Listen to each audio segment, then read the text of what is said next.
Qui demande qu'est-ce que tu en penses de la réincarnation, est-ce que c'est biblique, tout ça comme ça. Bon, voilà. On va répondre rapidement. Donc, le mot réincarnation, ça vient de deux mots. Hein. Il y a le préfixe ré qui veut dire retour, hein. Come back, retour. Et puis, il y a le suffixe carna ou carne qui vient du latin, qui veut dire le corps. Hein. Le corps, donc... on voit déjà que c'est un mot étranger au Congo. Les Congos n'ont pas le mot réincarnation dans leur vocabulaire. Bon, voilà. Il n'y a pas un mot hébreu aussi en réincarnation, ça n'existe pas. Le mot qu'utilisent les Khazars, hein, notamment ceux qui se disent juifs, ils utilisent le Gilgula ou Gilgul. Gilgul qui veut dire cycle. Hein. C'est un mot de la Kabbale. Ils appellent la Kabbale, nous, la Kabbale vient du mot Kaba. Kaba veut dire partager. Hein. Partager, Kaba. En Kikongo, ça veut dire partager. Ils utilisent un partage du satanisme. Ils utilisent Kabbalah ou Kabbale. C'est une science ésotérique de ce qu'on appelle la synagogue de Satan. Selon la Bible, selon Apocalypse chapitre 2, verset 9, ceux qui se disent juifs, ils utilisent cette science-là qu'on appelle la Kabbale. Et dans la Kabbale, il y a ce qu'on appelle le cycle Gilgul, qui veut dire cycle, qu'ils utilisent comme théorie pour parler de la réincarnation. Donc la réincarnation, on en trouve aussi beaucoup dans les civilisations de l'Extrême-Orient, en Extrême-Orient, notamment dans l'hindouisme. Donc on trouve dans l'hindouisme, dans le bouddhisme, le jaïdisme, le sikhisme ou le yézidisme, toutes ces religions-là, on trouve encore la réincarnation. Parce que la réincarnation a bien été aussi prêchée par Pythagore, les philosophes grecs, Pythagore et Platon, ils ont parlé de la réincarnation. Et voilà quoi. Et d'autres disent qu'on en trouvait aussi dans l'Égypte antique. Hein. Donc pour nous, c'est la religion des Bangos. Hein. C'est une science des Bangos. Ceux qui parlent de cette science... ils ne devaient pas parler parce que cette science n'a rien à voir avec les Congos. Parce qu'on sait qu'il y a des Bantous au Congo qui enseignent malheureusement cette science-là de la réincarnation. Ce n'est pas une science Congo. Okay? Donc la réincarnation, ce n'est pas une science Congo, c'est une science païenne. Donc il faut savoir que derrière cette réincarnation se cache une subtilité qu'il faut faire attention. Ok? Donc, ceux qui prêchent ça, c'est des religions sataniques, ça n'a rien à voir avec la Bible. Ok? Parce que la doctrine de réincarnation, en fait, ça veut dire implicitement deux ou multiples vies et mort. Voilà quoi. Et implicitement, il veut dire que vous vivez votre vie, faites ce que vous voulez, vous aurez une deuxième chance. Il y a une deuxième vie, tout ça comme ça, voilà quoi. Donc mes frères, on va découvrir avec vous si la réincarnation est biblique, hein, parce que ça veut dire retour à un corps, hein, réincarné. C'est un mot latin, carne c'est latin. Si vous avez carnivore, c'est toujours à la chair, hein, c'est le corps, c'est la chair quoi. Donc nous sommes ici dans Hébreux chapitre 9, verset 27. On dit ici, et comme il est réservé aux hommes, vous avez vu homme, c'est au pluriel, hein, de mourir une seule fois. Donc on parle ici d'une seule mort. Hein. Après quoi vient le jugement. Donc après cette mort-là vient le jugement. C'est pourquoi dans l'Apocalypse, on vous parle de la deuxième mort. Donc il n'y a que deux morts. Ok? Donc l'homme ne meurt qu'une seule fois. Et puis après quoi vient le jugement. Donc voilà, le processus est expliqué ici. Donc quand on parle de réincarnation, on parle de retour au corps. Vous avez le corps est défini dans la Bible de deux manières. Hein.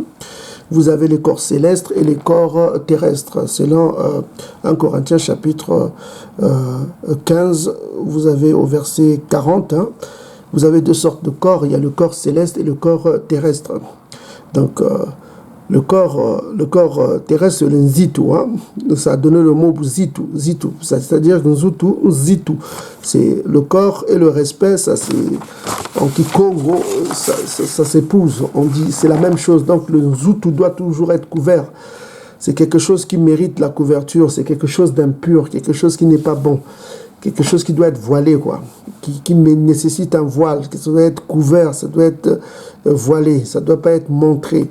C'est ce qu'on appelle Nzutu. Ça doit être géré avec respect. Donc, c'est les mêmes mots, nzitu, nzutu. Donc, nzutu, vous avez le corps, et nzitu, c'est le respect, buzitu. Ça a donné aussi buzitu pour les autres. Donc, le corps doit toujours être couvert et respecté. Chez les Romains, ils disent carne, c'est le corps. Et puis, donc vous avez deux corps, selon 1 Corinthiens chapitre 15, verset 40, le corps terrestre. Le corps terrestre, selon Marc chapitre 14, verset 38, est faible. Il est faible parce qu'il est sujet au péché. Il est sujet au péché, selon Romains chapitre 7, 14. Le corps est sujet au péché. Et puis, selon Jean chapitre 6, verset 63, ça ne sert à rien. Ça n'a pas d'importance aux yeux de Tatanzambi parce que ça a été tiré de la terre et ça retourne à la terre. Selon Genèse chapitre 3, verset 19. Donc tu es poussière, tu retourneras à la poussière. Donc vous voyez, le retour, ce n'est pas dans un autre corps. Le retour, c'est dans une autre... Le retour, c'est la destruction, ça périt. Donc le corps est sujet au retour terrestre, d'où il vient. Il est tiré de la terre, il retourne à la terre. Donc on ne dit pas que le corps retourne à Tatanzambi et le corps retourne à Tatanzambi. Ce qui retourne à Tatanzambi, c'est l'esprit. C'est l'esprit qui retourne à Tatanzambi et ça vous pouvez le voir dans les livres d'Ecclésiaste, chapitre 12. Pour certains, c'est de 6 à 8, pour d'autres, c'est de 7 à 9. Ecclésiaste, je répète bien, Ecclésiaste, c'est quoi là en fait. Chapitre 12, versets 6 à 8. Donc, pour d'autres, versets 7 à 9. Donc, je répète encore, nous avons deux types de corps. Il y a le corps terrestre, c'est le corps matériel qui est sujet à s'alimenter avec des objets solides ou liquides. Vous avez le corps spirituel qui se nourrit de l'esprit, parce que l'homme ne vivra pas de pain seulement, mais de toute parole qui sort de la bouche de Tatanzambi. L'homme spirituel se nourrit de la parole de Tatanzambi, qui se trouve dans l'héritage Congo et Bantou, c'est ce qu'on appelle la Bible. C'est ça qui nourrit l'homme spirituel. C'est les proverbes, c'est la façon de vivre, c'est la sagesse de Tatanzambi. Donc tout cela nourrit l'homme spirituel. Ça guide l'homme spirituel à ne pas se préoccuper que des choses matérielles. C'est pourquoi quand l'archange Congo a mené le peuple, il l'a mené d'abord, avant de l'amener le peuple dans la terre promise, il l'a mené d'abord dans le désert afin qu'il connaisse un peu, afin qu'ils châtient leur corps, parce que le corps est sujet aux désirs qui ne sont pas les mêmes désirs que l'esprit, selon le livre de Romains chapitre 8. Donc le corps a ses désirs et l'esprit a ses désirs. Donc, comme je vous répète, Congo a dit dans Jean chapitre 6, verset 63, le corps ne sert à rien, il est sujet à périr, à retourner à la poussière, pas à retourner dans un autre corps. Parce que Genèse chapitre 3, verset 19 vous dit que tu es poussière, tu retournes à la poussière. C'est pas que tu vas retourner à un autre cycle comme le prêchent malheureusement, certains Congo qui prêchent cette doctrine satanique, parce que derrière cette doctrine, qu'est-ce qu'on veut vous dire? Que voilà, tu as une deuxième chance. Tu n'as pas le jugement après, comme le disent Hébreux chapitre qu'on vient de lire, le livre d'Hébreux, que tu retournes, tu ne meurs qu'une fois, et puis après quoi vient le jugement. Donc pour eux, le jugement, ce n'est pas... Et si vous remarquez, le jugement, c'est singulier, il n'y a pas... Voilà, quoi. Donc dans Hébreux chapitre 9, verset 27, on dit bien que, et comme il est réservé aux hommes, au pluriel, de mourir une seule fois, après quoi vient le jugement. Le jugement, ce n'est pas les jugements. Parce que d'aucuns disent que tu retournes à une autre vie pour être jugé pour ce que tu as fait dans la vie antérieure. Donc on voit que c'est une doctrine qui n'est pas biblique, qui n'est pas Congo, parce que la Bible c'est des Congos. On vous a démontré dans toutes nos vidéos. Nos patriarches n'enseignaient pas cette doctrine qui est enseignée par les Mbungudia Congo et d'autres affiliés.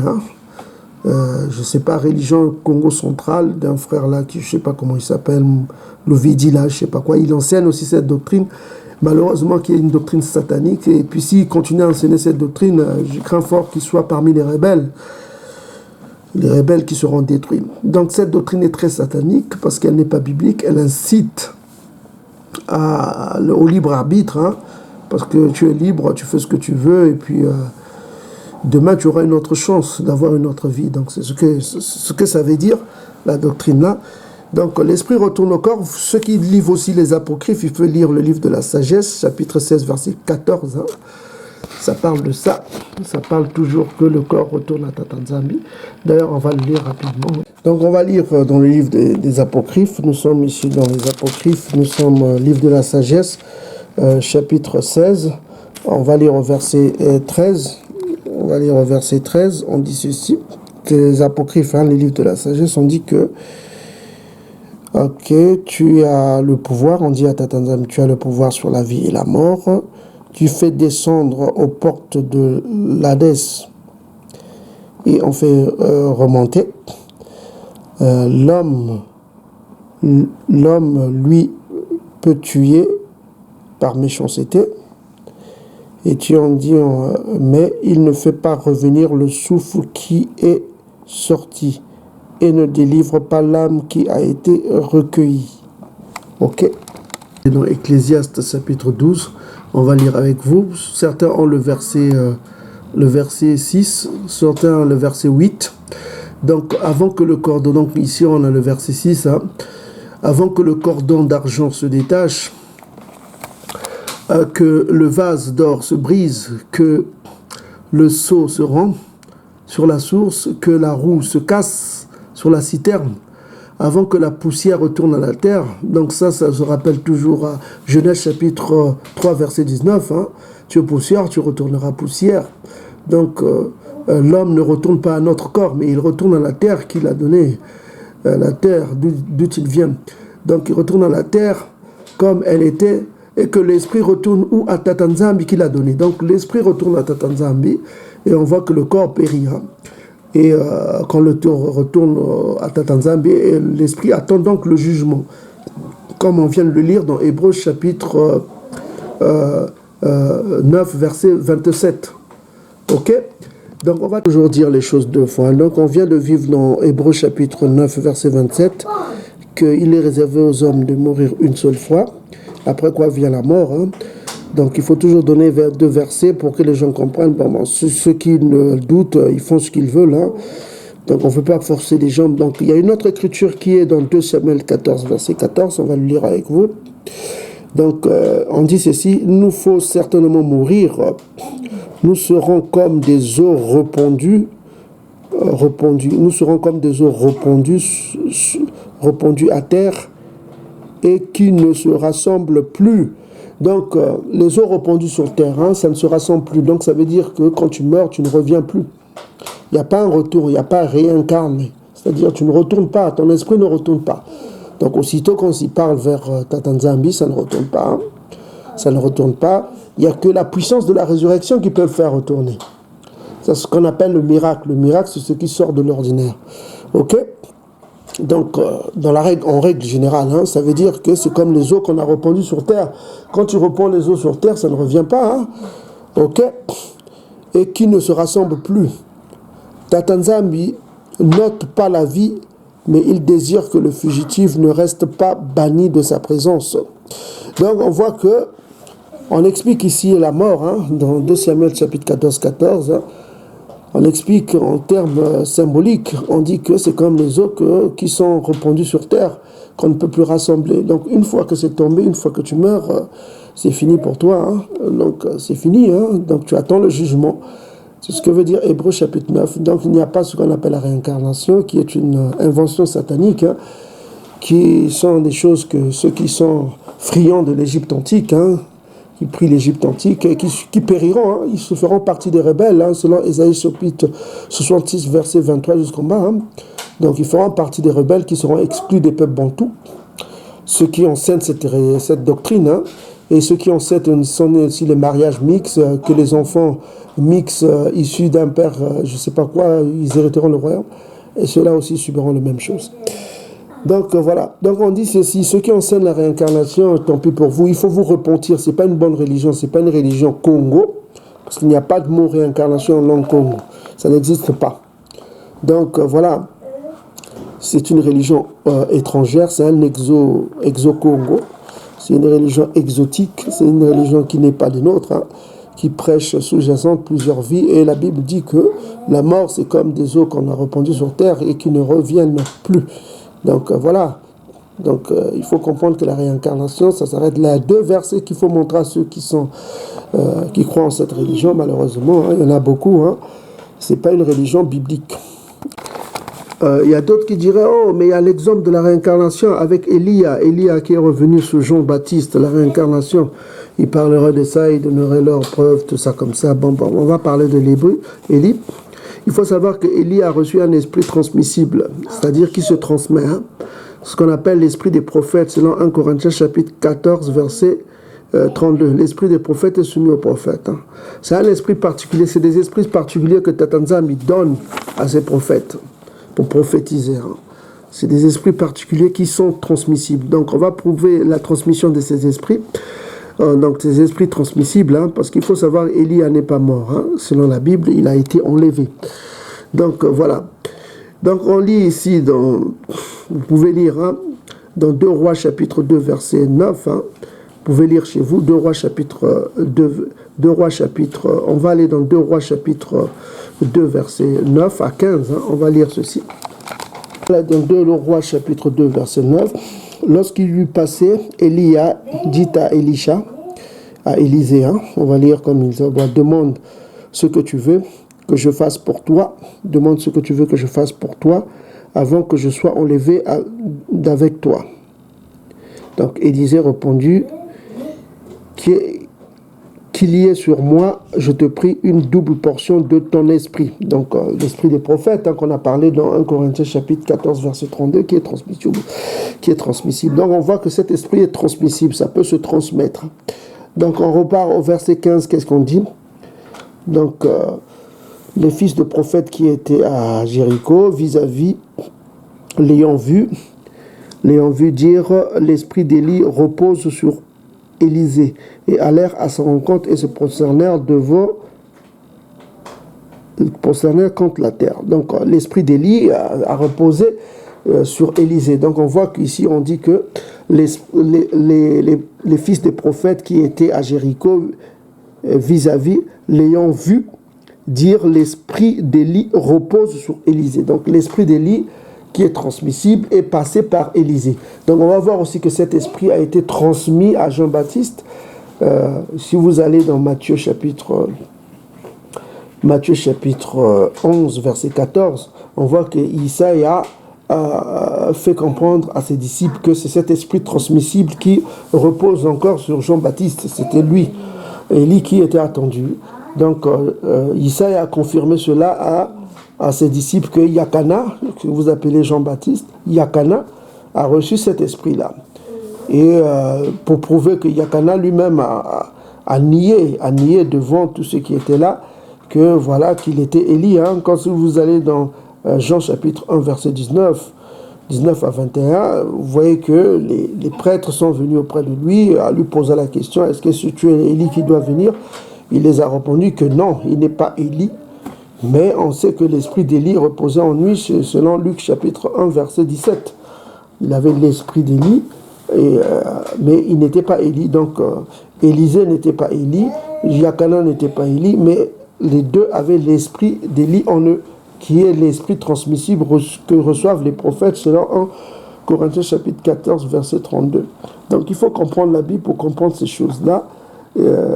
C'est la mauvaise foi de dire que la Bible prêche de cela. Ils prennent certains versets quand on dit Isaïe, ils disent que Isaïe voulait parler de la réincarnation.